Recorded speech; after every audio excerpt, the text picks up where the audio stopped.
Hello. Si Halaleng pala. Kayo po, pang-ilang term nyo lang bilang konsehal? First termer din po, katulad po ni Kagawad. Bago lang din po tayo na public servant. So, paano at bakit? Ano ang nag-push sa'yo? Ayan, bali, nagnais po tayo na ipagpatuloy po yung service na naudlot nung nakaraang pandemic. Yung father ko po kasi ay barangay captain sa aming Ang laki ng barangay gong Santa Ana. nila! Dapat ganyan yung gong Hati yan.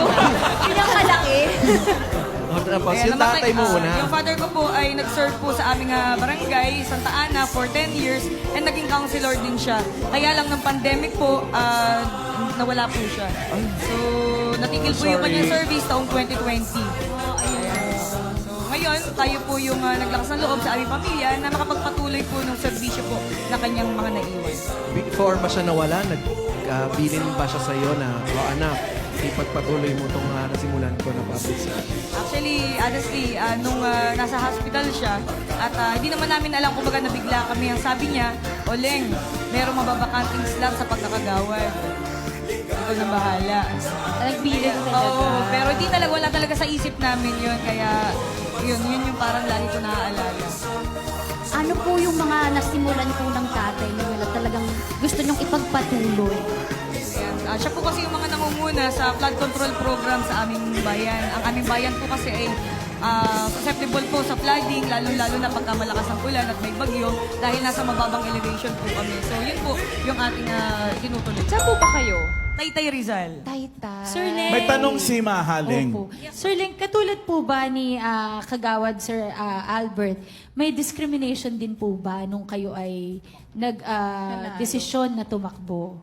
Actually, meron. Hindi naman natin may iwasan yon dahil pagka nakita ka nila at ikaw ay member ng LGBT, sasabihin nila, sino ito? Si Charis? Si Jake? Ayan, tomboy, ganyan. So, Sige, kanta ng pyramid. Joke. Pero napatunayan mo naman na mali sila. sinisika po natin na mapatunayan po. Na Kailangan tayo ay mapatunayan galit. Hindi, sa panahon ngayon, 2022 na, it Oo, doesn't correct. matter. Bawal judgmental.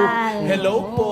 Pero you know, sometimes kasi parang iniisip na lang din natin yun eh. Tayo mismo eh, di ba? Tayo na yung nangunguna. Pero actually, Tama. sa totoong buhay, wala rin naman talaga eh. May mga Meron message. talaga. may Meron naman message. talaga din. Oo, pero parang mas Lalo na yung inuunahan mga na lang. kalaban mo na partido, Kumonti na. sisiraan ka pa eh, no?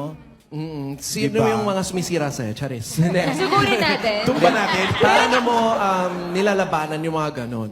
Mga doubts po sa'yo. And actually, binabalik ko na lang din sa kanila na, kamukha ko ba? May artista na kayong ano nyo ngayon kasi parang gano'n. Di ba mas okay Kino-comedy. din yun? Paano po nung campaign, pinapakanta po ba kayo ng mga, nuwari? Oo. Pagdating ng panahon, mga ganon. Kaya kapag nilalagyan na lang po natin ng twist pagka nagpapakilala tayo. Nung campaign po, ang lagi ko sinasabi, tayo po ay galing sa dalawang lahi. Tayo po ay half Filipino, half Filipina. Ganon!